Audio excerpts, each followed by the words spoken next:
23. ¿Cómo están, amigas y amigos? Buenas noches, bienvenidos. Comenzamos hablando de fútbol, y si hablamos de fútbol en la liga local, debemos decir que la división profesional del fútbol boliviano tiene un nuevo líder. Se trata de Royal Pari. Perdió Strongers en Cochabamba frente a Wilstermann por 3-1. En La Paz, Bolívar ganó a San José por 4-2. Pari primero, y hay 3 conjuntos que están en el segundo lugar con igual número de puntos. En la cabeza, Royal Pari, 32 puntos. En segundo lugar, Stronger, por diferencia de gol, 31 puntos. San José con el mismo puntaje, pero un partido más. Y Bolívar con 31 puntos en esa segunda posición. Por diferencia de gol, estaría en la cuarta. Se pone así caliente la división del fútbol profesional boliviano, con un nuevo líder y 3 escoltas.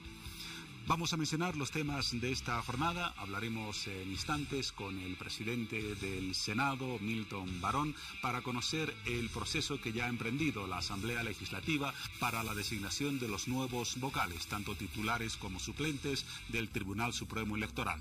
Todo esto a pocas semanas de las elecciones primarias que se van a cumplir en enero, y a pocos meses de las elecciones generales en el año 2019.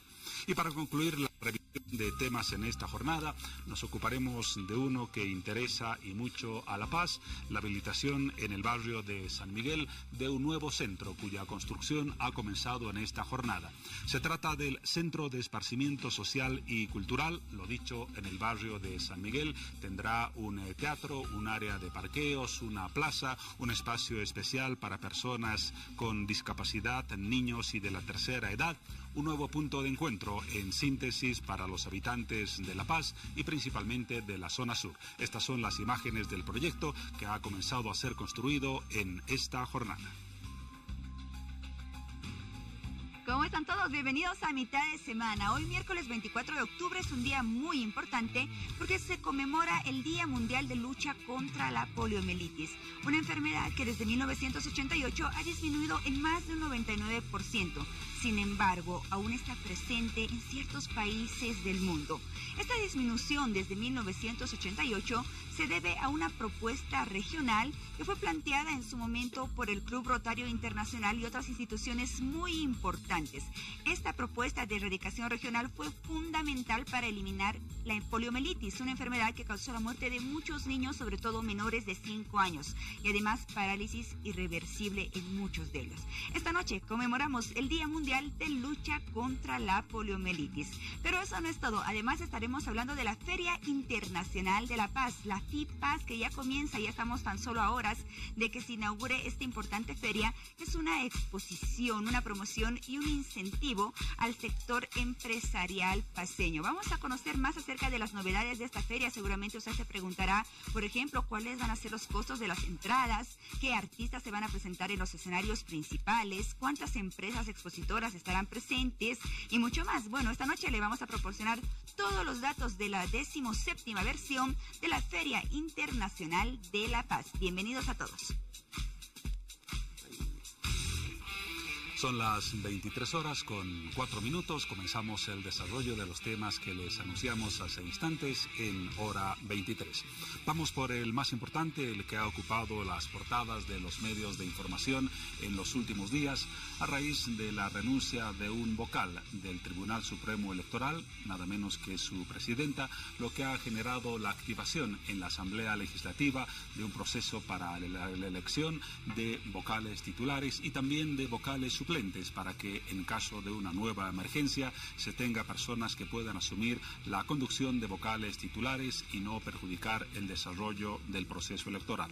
Fue esta persona, la presidenta del Tribunal Supremo Electoral, la que renunció y desencadenó lo que algunos han llamado como una crisis, un concepto que no es compartido por otro sector. De todas maneras, el proceso para la selección de los nuevos vocales está en marcha en la Asamblea Legislativa Plurinacional. Nos acompaña esta noche en hora 23, ya lo anunciamos al principio, Milton Barón, presidente del Senado. Como siempre, buenas noches, bienvenido, senador. Juan Pablo, muy buenas noches. Un gusto estar nuevamente en el programa. Saludar a su persona y por intermedio suyo a todos los que ven el canal a esta hora de la noche. Vamos a hablar enseguida del procedimiento que ya ha comenzado a aplicarse en la Asamblea Legislativa para la elección de los nuevos vocales, primero en diputados, luego en senadores. Pero antes, y lo mencionaba al presentarlo, algunos, básicamente en el sector de la oposición, hablan de una crisis muy severa y profunda en el Tribunal Supremo Electoral. En el oficialismo no se ha dado ese matiz o ese calificativo a esta situación de renuncias. ¿Usted con cuál de los enfoques se queda? Bueno, si uno ve las cosas con absoluta objetividad, que debiera ser siempre así, vamos a coincidir en que no existe ninguna crisis institucional, porque de los 7 integrantes tenemos en funciones 5. La ley de organización del órgano electoral establece que la sala plena puede funcionar perfectamente con 4 de los 7 vocales que hacen el quórum. Por lo tanto, ni siquiera se tiene solo 4, sino 5. Eso garantiza que el Tribunal Supremo Electoral continúe ejerciendo sus labores, sus tareas constitucionales, pero además que están establecidas en la ley del propio órgano electoral y la ley del régimen electoral. No es que únicamente lo diga yo, que no existe ninguna crisis institucional, sino que los propios miembros del órgano electoral han salido en conferencia de prensa, quienes han hecho este tipo de explicaciones y han dado la certeza a la ciudadanía boliviana de que el órgano electoral está en la plenitud de sus facultades y atribuciones para continuar cumpliendo sus responsabilidades. Sin embargo, no nos dice algo el hecho de que primero el señor Exeni renuncie alegando problemas de salud, luego la expresidenta alegando que hay un empantanamiento en la toma de decisiones. No parece ser un fenómeno normal en una institución que debería ser sólida. Esas señales están diciendo algo de que interiormente no está bien en el tribunal.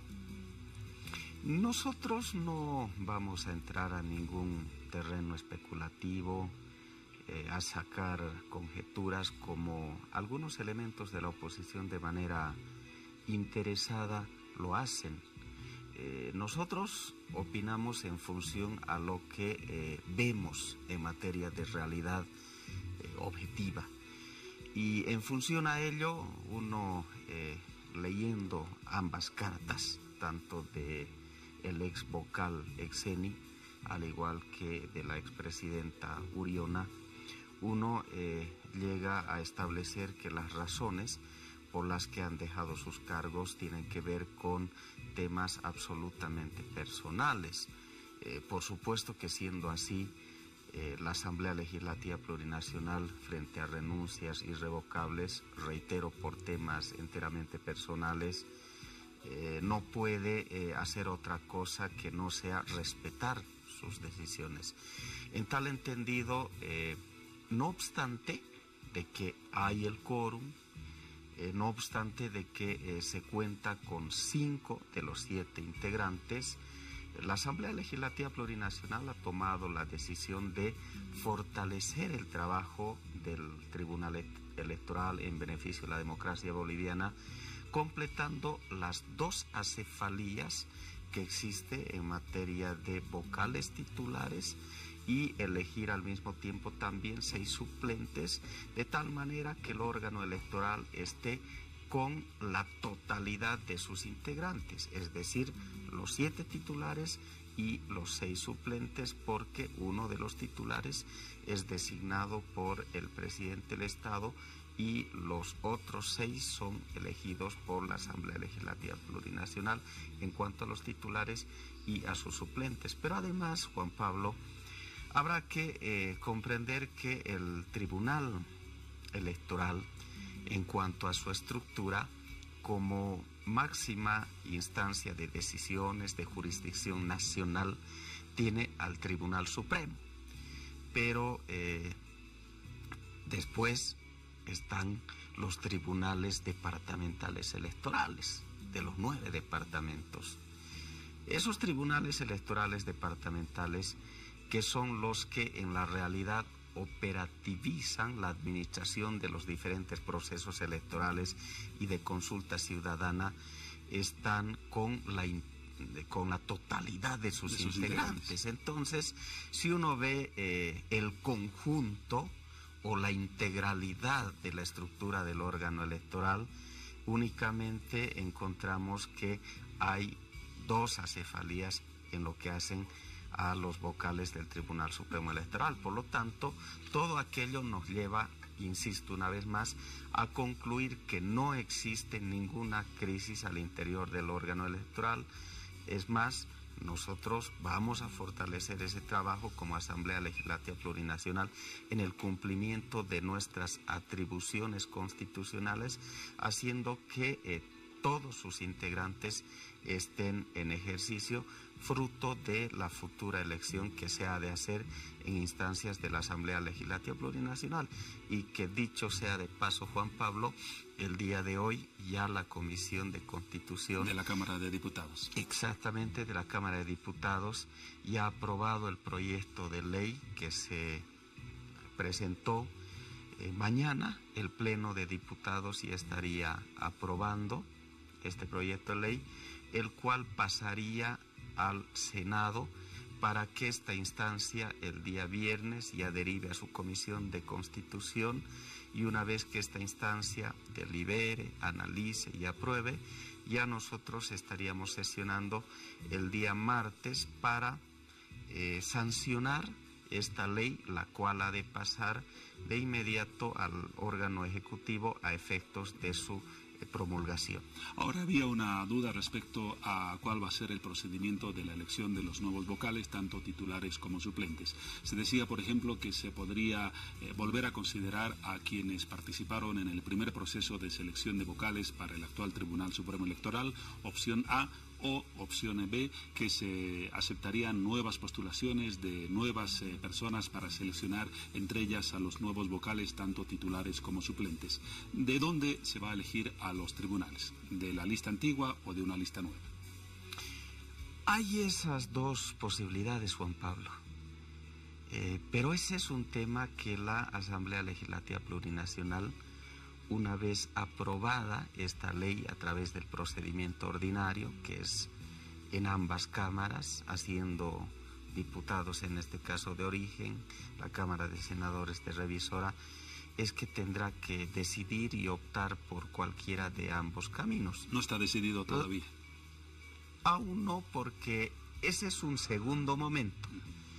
El primer paso de este proceso para llenar las acefalías en el órgano electoral es primero aprobar la ley, y una vez que esto suceda, ya el Pleno de la Asamblea Legislativa Plurinacional, que es la reunión de ambas cámaras, está habilitada para tomar la decisión, cualquiera de ellas.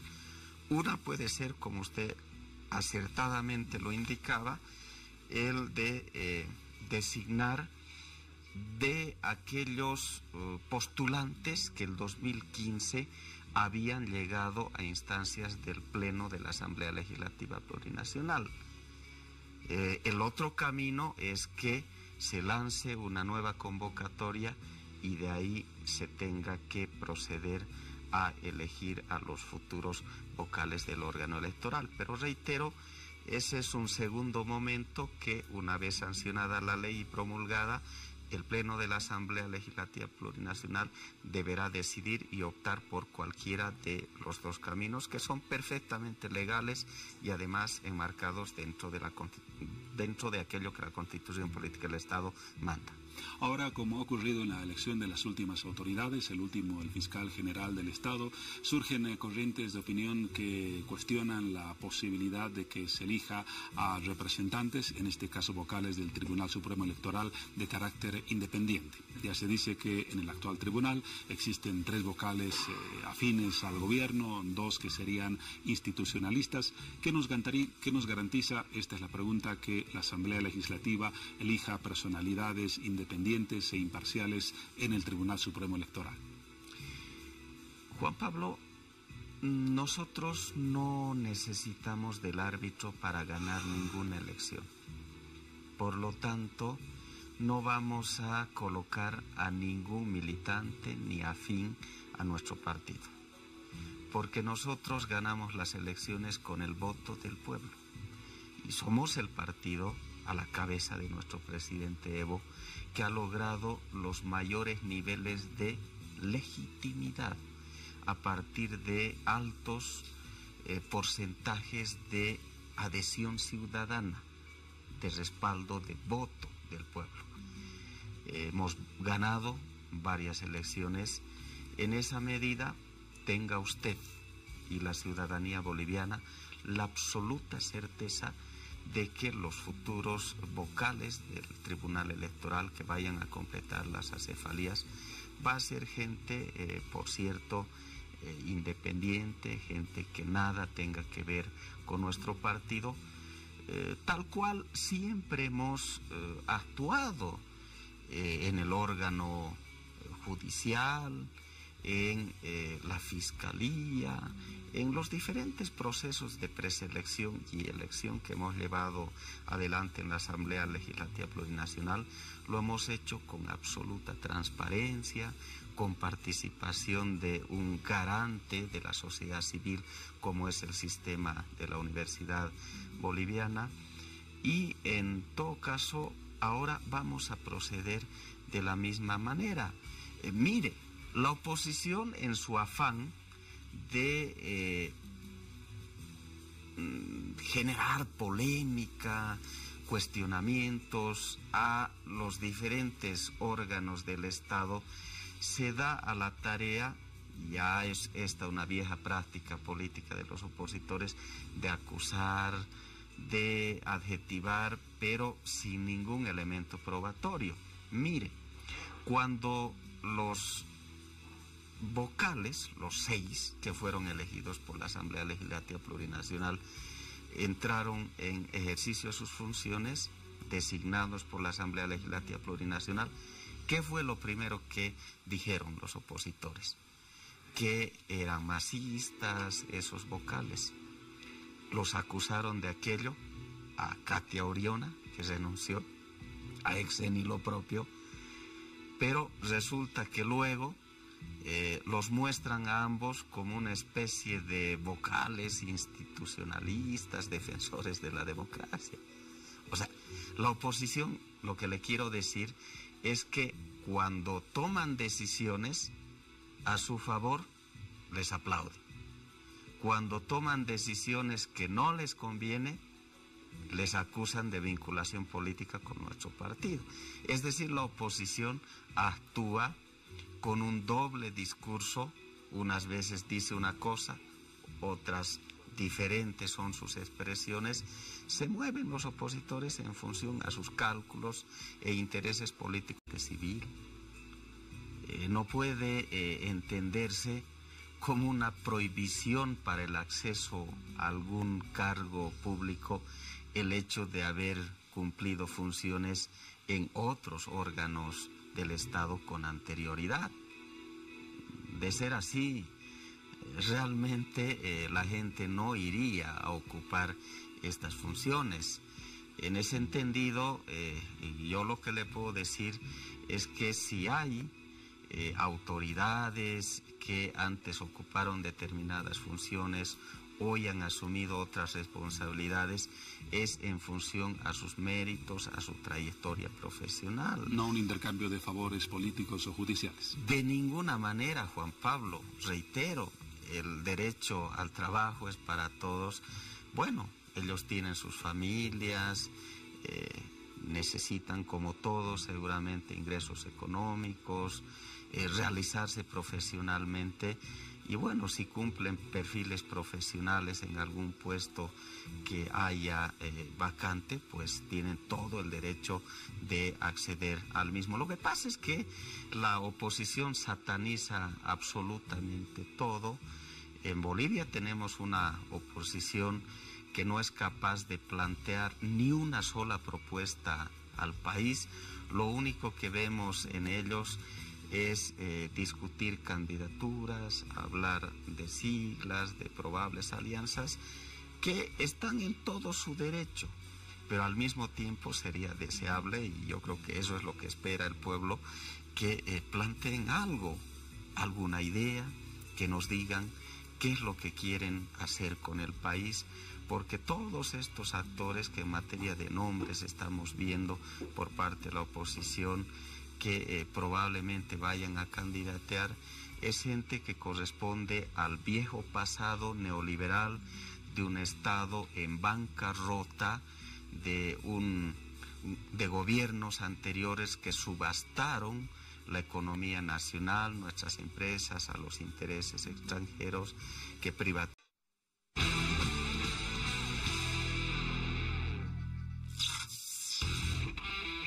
24 de octubre, Día Mundial de Lucha contra la Poliomielitis, una enfermedad muy agresiva que ha afectado en su momento a muchos niños, sobre todo menores de 5 años. Desde 1988, nosotros ya no hablamos de poliomielitis en todo lo que es nuestra región, pero sí existen algunos países en el mundo en la cual esta enfermedad sigue causando parálisis irreversible e incluso la muerte de sus víctimas. Así que hoy vamos a conocer más acerca de la poliomielitis y lo vamos a hacer con nuestros siguientes invitados. Nos acompaña el doctor David Rodríguez, médico neurólogo y presidente del Rotary Club Chuquiago Marca. Doctor David, bienvenido a Hora 23. ¿Qué gusto? Gracias, Paulita, mucho gusto. Igualmente. También damos la bienvenida al doctor José Ignacio Carreño, médico epidemiólogo y expresidente de la Comisión Polio Plus de Bolivia. Doctor Carreño, qué gusto, hola, bienvenido. Un gusto, gracias. ¿Cómo le va? ¿Todo bien? Gracias por asistir. Y también damos la bienvenida ya para finalizar al doctor Javier Crespo, bioquímico farmacéutico y paz presidente del Club Rotary Chuquiago Marca. Doctor Crespo, qué gusto, bienvenido al programa. Gracias. Muy bien, es momento de hablar de la poliomielitis, ya que esta es una fecha muy importante en la cual se conmemora el Día Mundial de Lucha contra esta enfermedad causada por un virus y que puede llegar a ser muy, pero muy agresiva. Doctor David Rodríguez, ¿por qué hoy conmemoramos el Día Mundial de la Poliomielitis? El 24 de octubre nació uno de los que creó la vacuna poliomielítica en 1960, Jonas Salk, y en el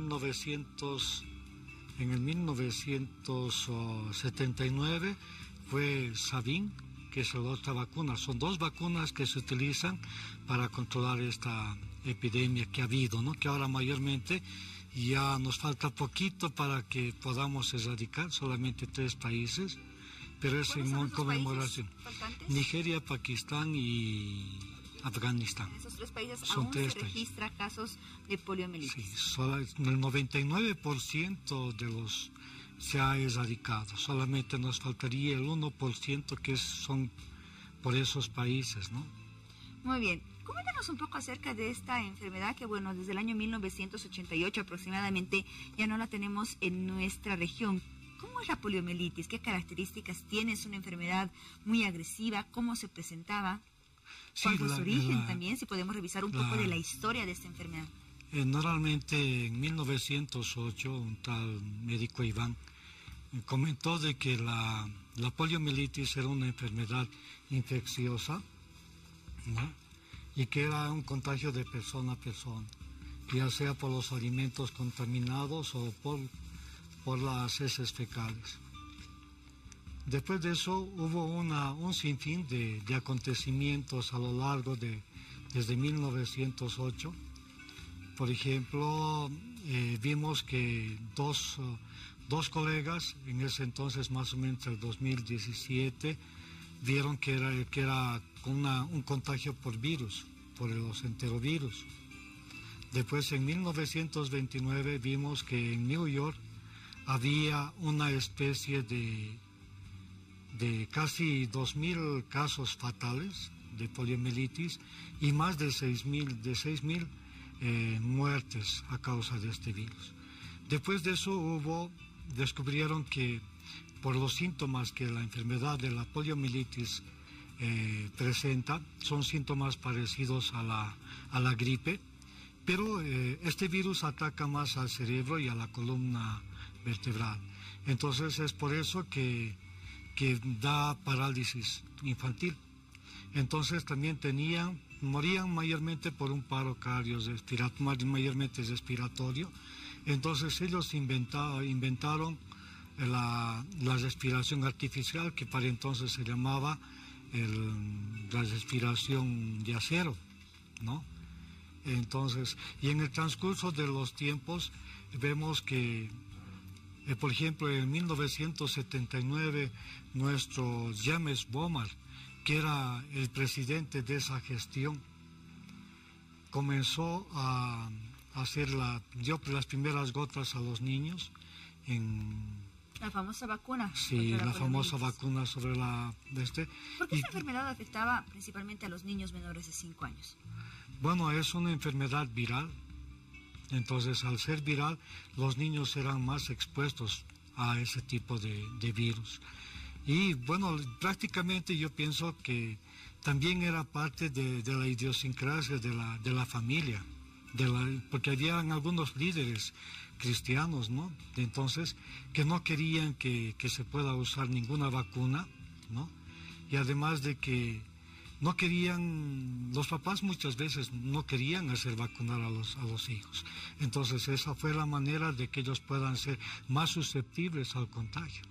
¿Y cuáles son las características de esta vacuna, doctor? ¿Cuál era su forma de administración, su dosis, con qué frecuencia se debía aplicar?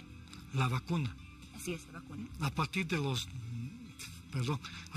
los 2 años se utilizan primero dosis de inyectables y después a los 4 años se hace el refuerzo con las gotas. Hicimos una nueva vacunación y entonces esos antecedentes regionales en las Américas permitieron posteriormente, el año 1985, que el presidente de Rotary Internacional, el doctor Carlos Canseco, que era un médico inmunólogo, pudiera plantear a Rotary el comprometernos para erradicar la polio.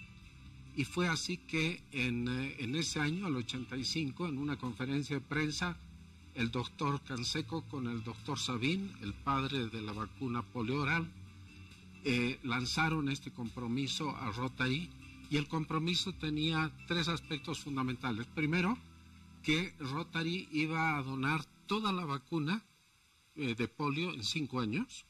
Segundo, que iba a enviar a técnicos expertos para apoyar a los países. Y en tercer lugar, el compromiso era que los clubes rotarios pudieran conformar un comité de polio para trabajar en coordinación con el Ministerio de Salud y todo el sector salud. Entonces así empieza el programa Polio Plus.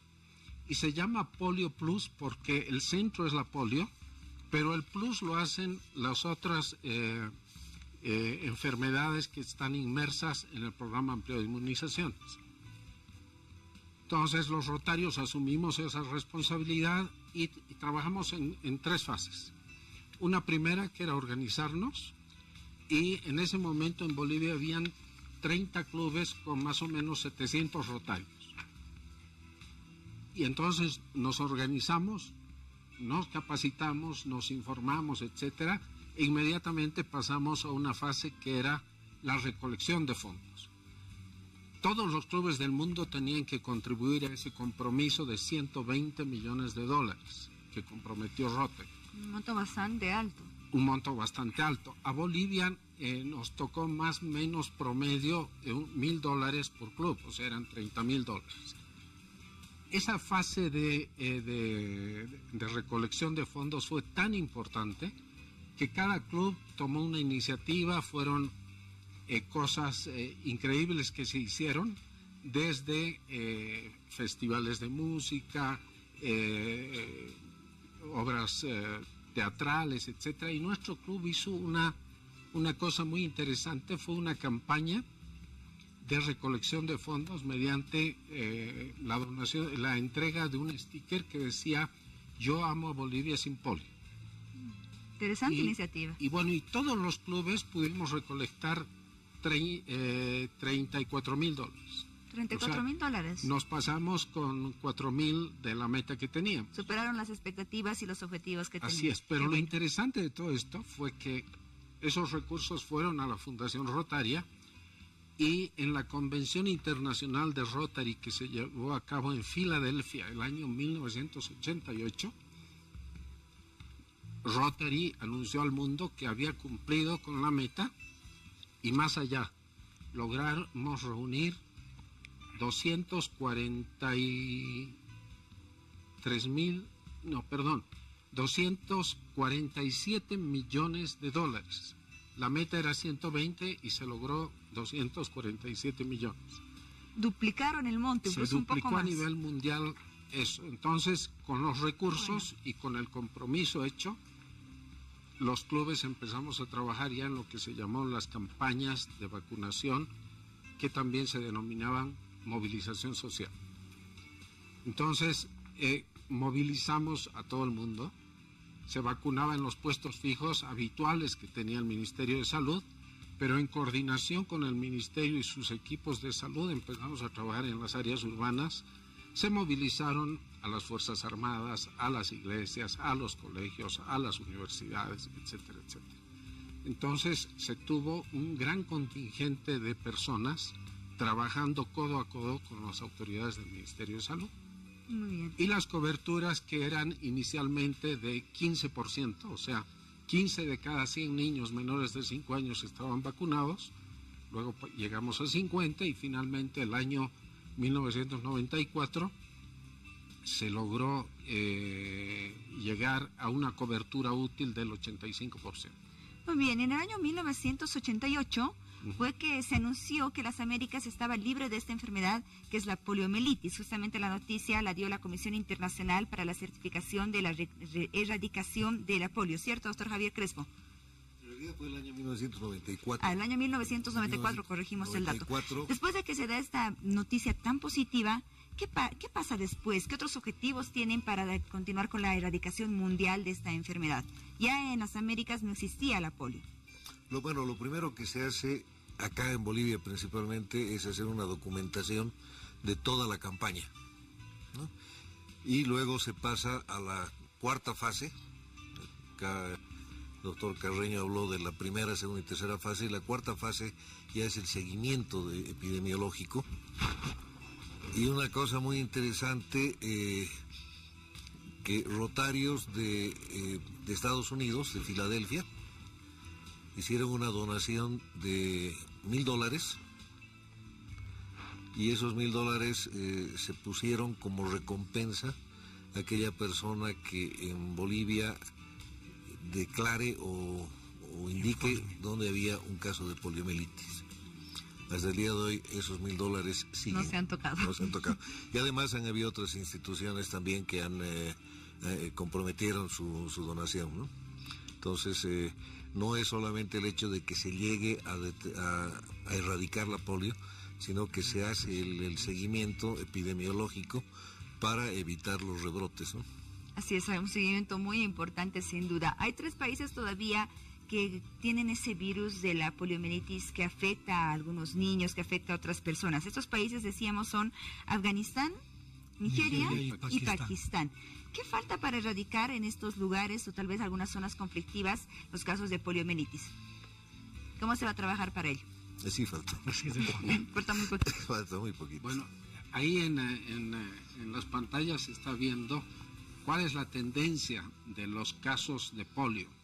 Hay 3 países endémicos, actualmente son 2, Pakistán y Afganistán. Pakistán lo está controlando. Afganistán es un poco más difícil porque es un país donde hay muchos conflictos y factores desde económicos, políticos y bélicos. Entonces, realmente es un poco complejo. Ahora, en salud pública y en epidemiología sabemos que las últimas fases de todo proceso de erradicación es lo más difícil y es lo más costoso. Fíjense ahí que de 74 casos que teníamos en el 2015, para el 2018 es un dato todavía provisional, existen 15 casos.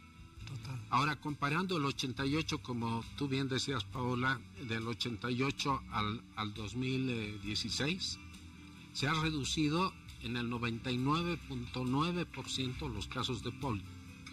Se dice, se ha hecho un cálculo, Y es sí, 0,1%. la Organización Mundial de la Salud estima que se han evitado más de 16 millones de muertes y parálisis por polio.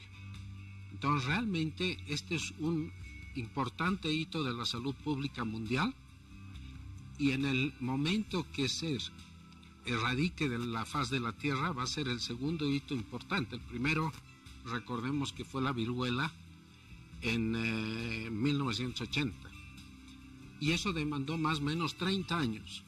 Esto de la polio estamos más o menos por ahí.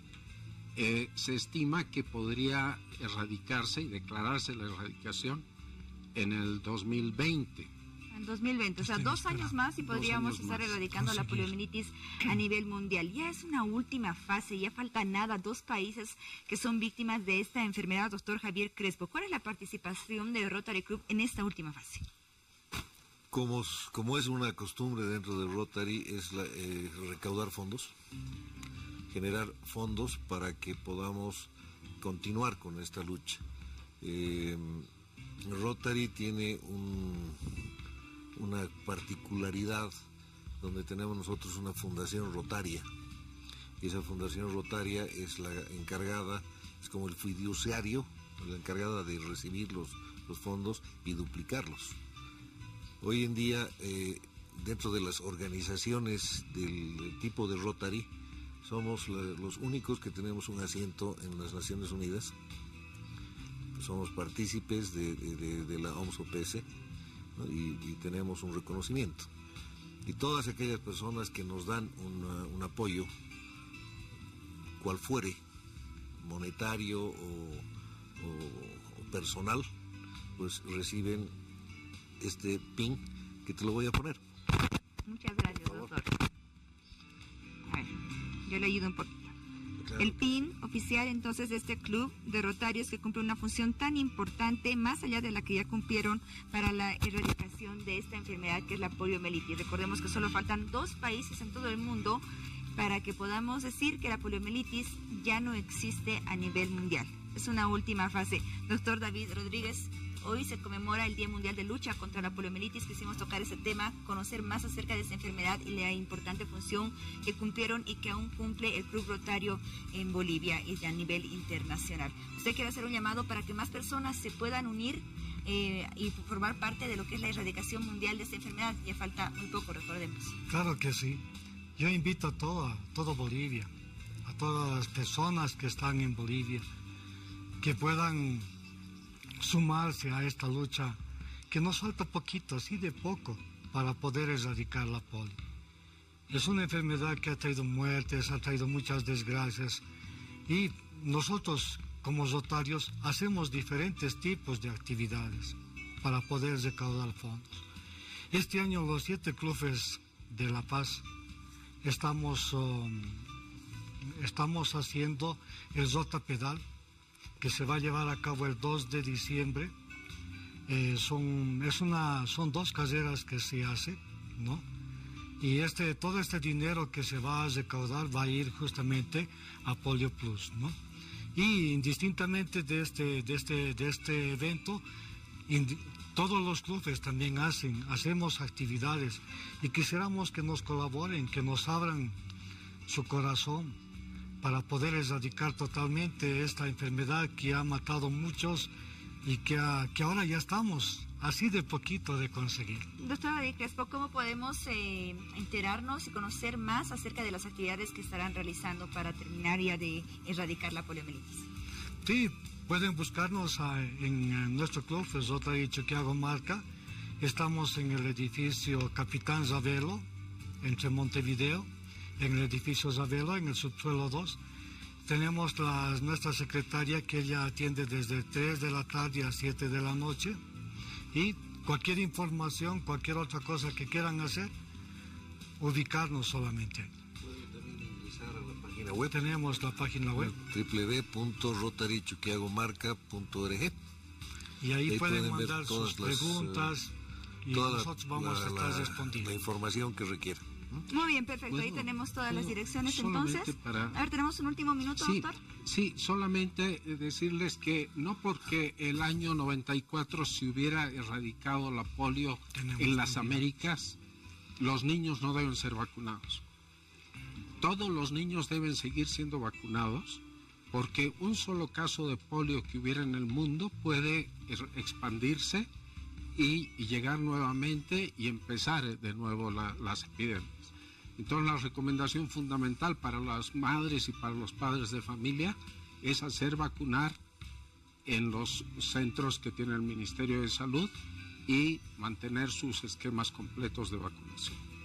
Muy bien, en este Día Mundial de Lucha contra la Poliomielitis esperamos haber cumplido una función importante informándoles a ustedes acerca de la situación de esta enfermedad a nivel mundial, y ya les proporcionamos todas las direcciones para que puedan formar parte de esas actividades que ayudarán a erradicar la poliomielitis en todo el mundo. Doctor David Rodríguez, doctor José Ignacio Carreño y doctor Javier Crespo, gracias por visitarnos esta noche. Felicidades por esa labor tan importante que cumple. Hasta otra oportunidad. Gracias Paulita, vos, por acogernos aquí, por hacernos partícipes del aniversario de Polio Plus. Gracias, muchas gracias a los tres. Nos damos una pausa y ya volvemos con más de Hora 23. Espérenos.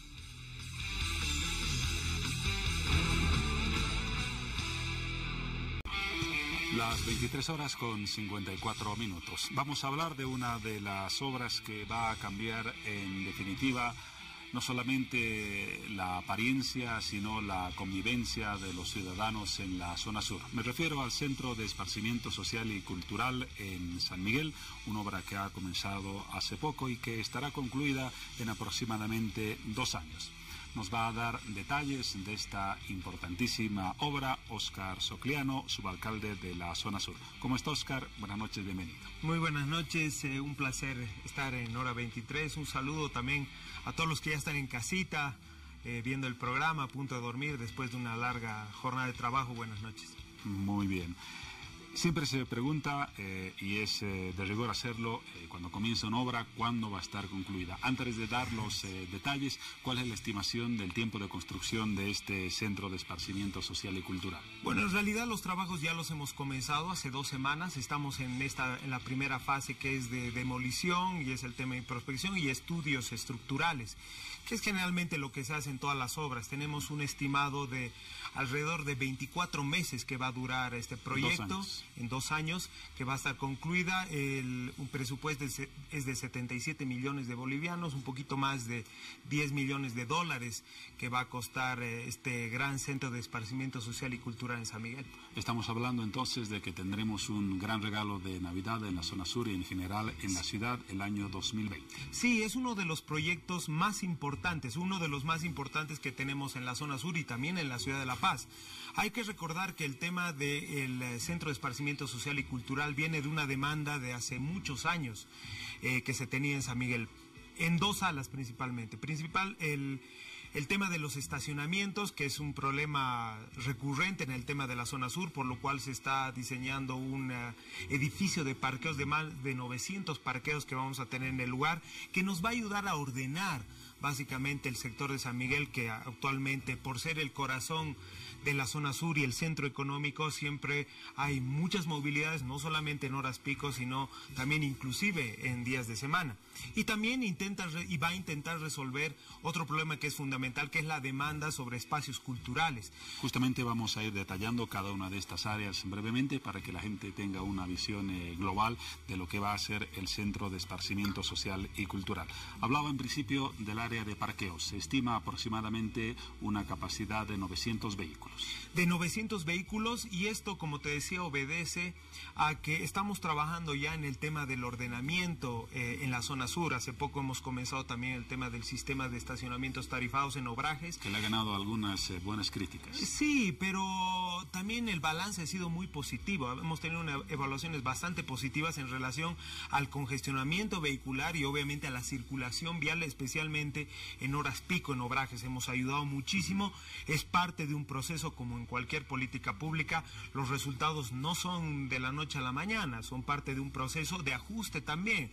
Hemos valoraremos en un tiempo. Hemos valorado, hemos ajustado, y este estacionamiento tarifado en Obrajes se ha trasladado a Calacoto, y el tema del edificio de parqueos de más de 900 parqueos va a intentar también coadyuvar a esta misma política integral que tiene que ver con el ordenamiento, con la circulación, y obviamente para tener espacios adecuados donde los vecinos puedan dejar sus movilidades municipales y obviamente de esta forma integral hacer que este sistema tarifario sea más exitoso en el tiempo también.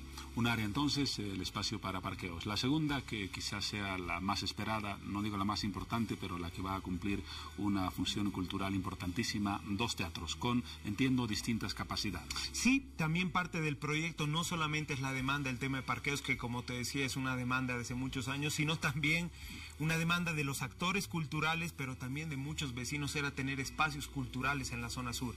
Los teatros que tenemos, los teatros municipales son pequeños, pero están en el centro de la ciudad, entonces toda la oferta cultural se va al centro y también este tema cultural ha crecido muchísimo en la zona sur. Hay muchos grupos de actores, baile, canto, teatros privados internacional, que ya han quedado bastante pequeños. El Luna, que queda ahí muy cerca, también ha quedado muy pequeño, así que se ha pensado en el proyecto y se va a ejecutar 2 teatros municipales, uno con capacidad de alrededor de 800 personas, es decir, un teatro municipal del sur muy grande, y un teatro de... La 21 va a ser, me imagino, como parte del diseño, un espacio para el encuentro de los habitantes de la zona. Sí, exactamente. El Centro de Esparcimiento Social y Cultural tiene que ver con una lógica integral.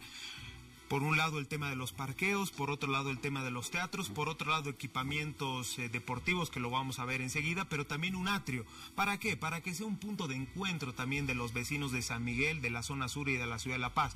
Actualmente es la iglesia de San Miguel y la Montenegro donde las familias se reúnen especialmente en los fines de semana, y este atrio nos va a dar la posibilidad de contar con un espacio donde los vecinos, las vecinas, las familias se puedan juntar y puedan tener un lugar también donde puedan acceder a un centro multipropósito para hacer sus trámites y no tener que ir al centro o entrar al teatro o dejar los parqueos, o tener, digamos, una instancia de esparcimiento que se necesita mucho en la zona sur.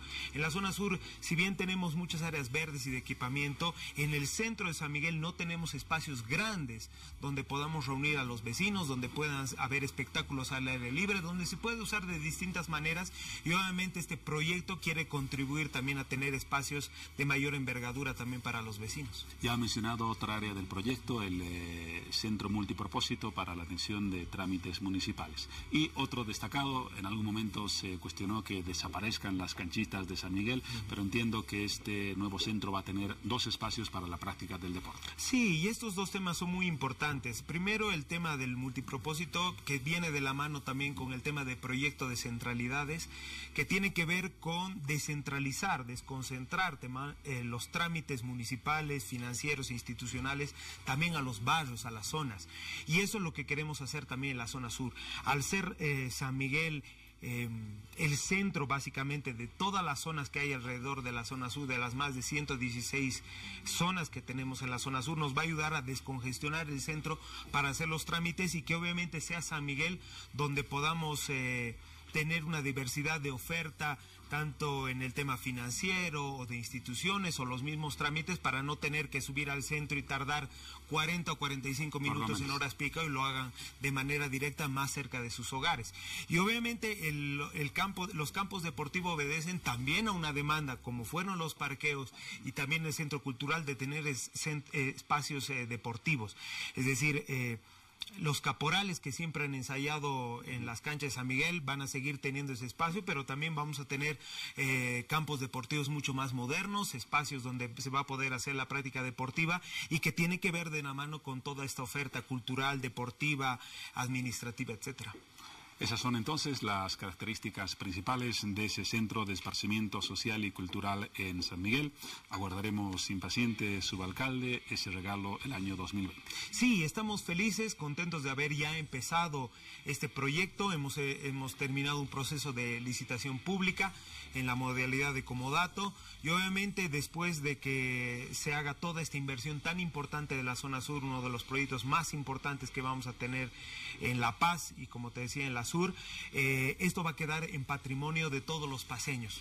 Los gobiernos municipales van a administrar estos espacios, pero en realidad le corresponde a la ciudadanía por derecho estos espacios, y así que estamos muy, muy contentos, felices de haber comenzado este proyecto, y sabemos de la envergadura y la importancia que tiene, porque está atendiendo demandas desde muchos años, y obviamente queremos concluir la gestión con uno de los proyectos icónicos y también muy importantes de la sur y de la ciudad de La Paz. Porque olvidaba mencionarlo, Muy brevemente, por favor. Se trata de un comodato, una construcción que se ejecuta a través de privados, que tras un X tiempo pasa a patrimonio de la alcaldía. Exactamente. Como te decía anteriormente, la modalidad ha sido una licitación internacional que se han hecho. Se han presentado 2 empresas a este proceso de licitación. Ha ganado una con el presupuesto, con una serie de variables y de estudios técnicos que se han hecho.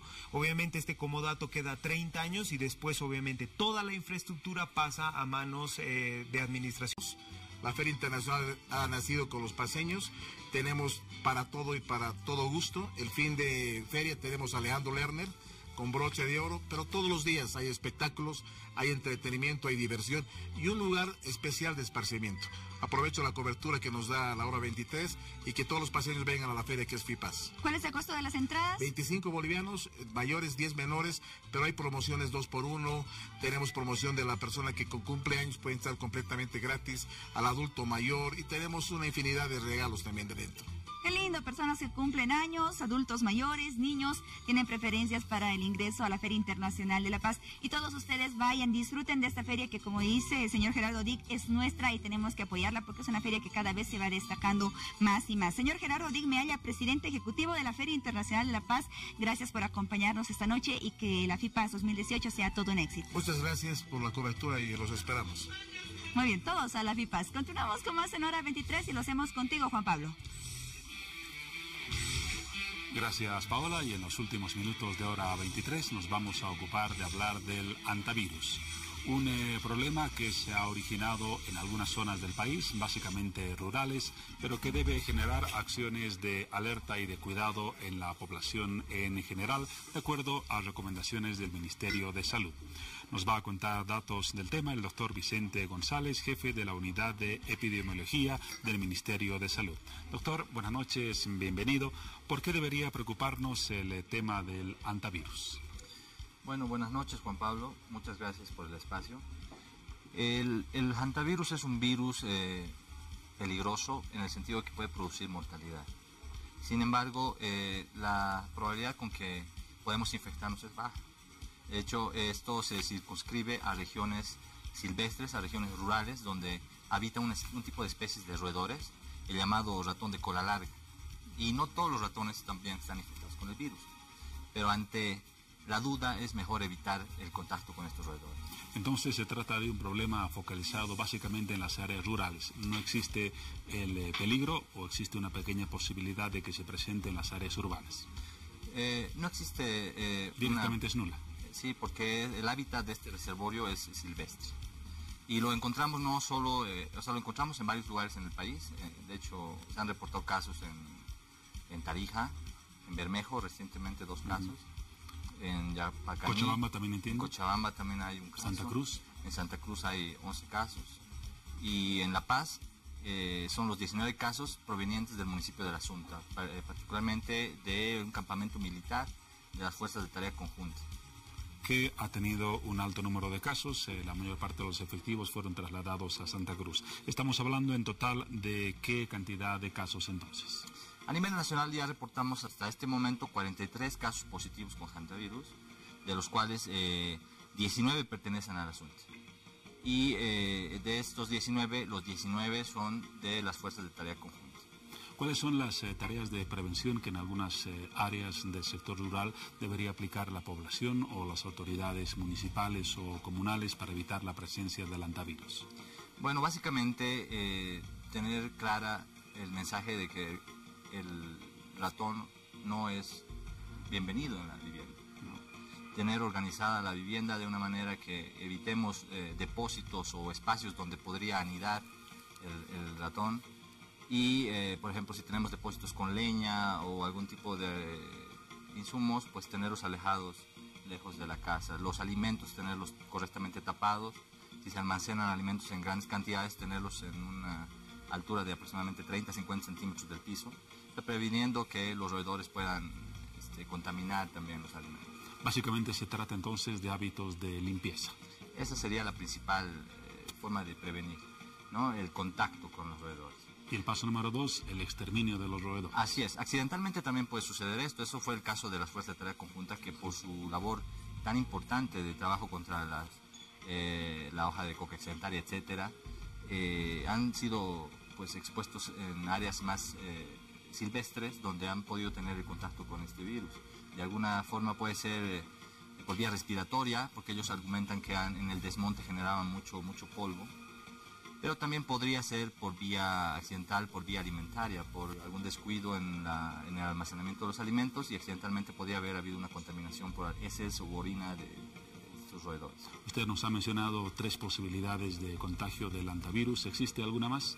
Puede haber por contacto, cuando manipulan a estos roedores o sus excrementos que están infectados con este virus, podría haber un contagio.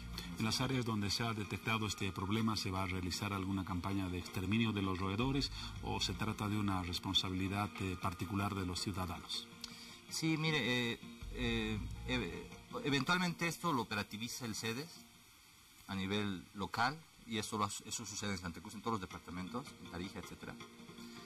Cuando entramos nosotros con el Ministerio es porque vimos que esto representó un incremento de casos alarmante, importante en este grupo circunscripto de militares que trabajaban en esta zona, y rápidamente, en coordinación con CEDES, con la alcaldía y con el comando de las fuerzas de tarea conjunta de los Yungas, se articuló un plan de intervención para prevenir, para bloquear, desinfectar el área.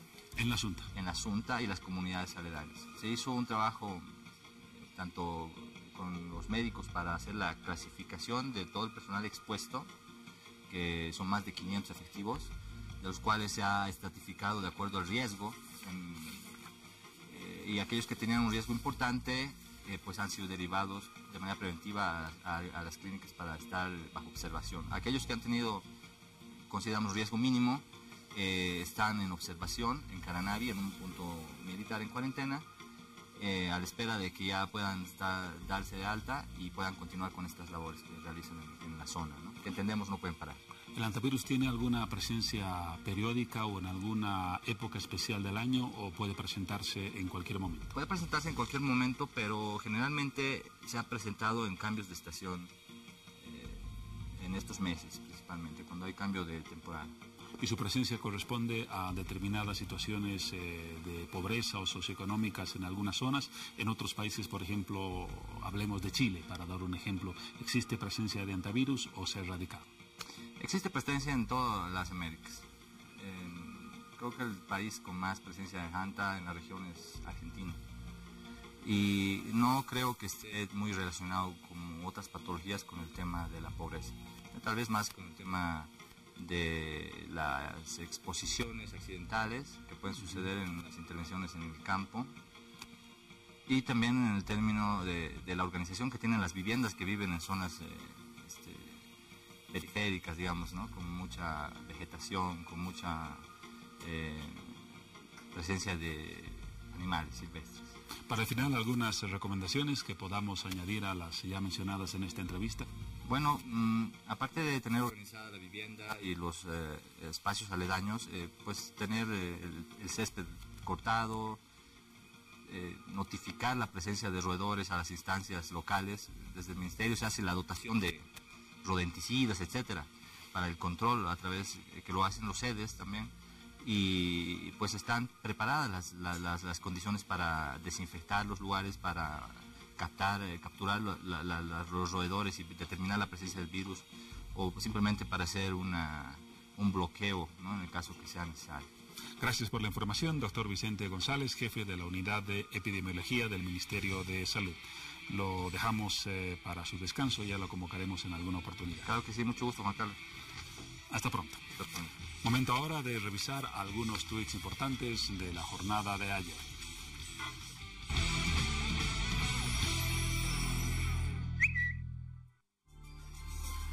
Vamos a comenzar a revisar esos tweets. Comenzamos con este del presidente Evo Morales, que comentó: hoy, en referencia a ayer, entregamos al órgano electoral nuestros libros con 1.080.000 militantes inscritos en el MAS, que es el movimiento político más grande de nuestra historia, dice el presidente. Agradezco a todos nuestros dirigentes de organizaciones sociales y militantes.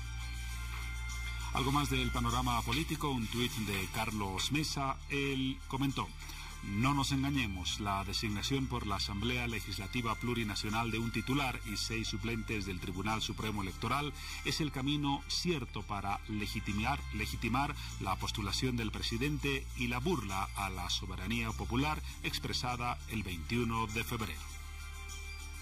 Un tuit de Luis Revilla Herrero, alcalde de La Paz y líder de Solvó. Hoy planteamos de manera pública y transparente una agenda de discusión de 12 puntos para un mejor gobierno. Carlos Mesa es quien encarna hoy, dice Revilla, las posibilidades de derrotar al MAS en 2019. Vamos juntos todos a construir un bloque fuerte y coherente para construir un país mejor.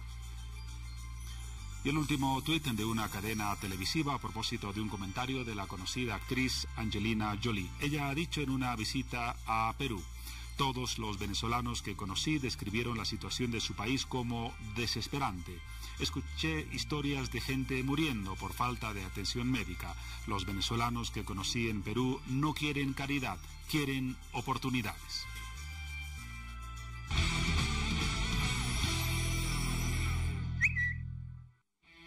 Nada más que decir, salvo nuestra despedida. Hasta más tarde. Gracias, como siempre.